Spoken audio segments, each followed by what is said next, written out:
Sveiki, Dzūkijos dujose šį kartą turim vėl Prius trečiuką. Jį sumontavom Landerenzo dujų įrangą. Viskas kokybiškai, kaip visada sumontuota patikimai. Dujų kompiuteris sumontuotas prie benzinio kompiuterio, tvirtai ne ant saugiklinės. Dujų purštukai štai čia sumontuoti Landerenzo Evo.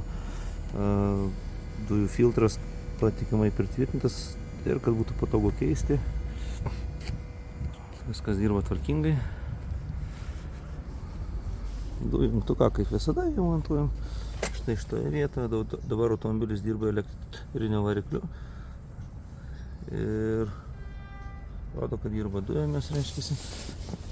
Pagazavus, pradedant važiuoti, jungiasi dujos iš karto. Vožtuvų jau nejunginėja, vožtuvus laiko įjungtus, speciali starto funkcija. Viskas dirba tvarkingai.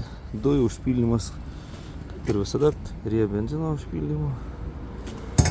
Sudaro tokį dujų balionas, į jį sumontavom 47 litrų dujų balioną vietoj atsarginio rato.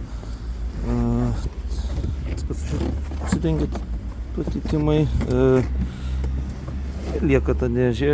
Čia galim sudėti įrankius, galim sudėti atsarginį ratą įsidėti. Šitą vietą dar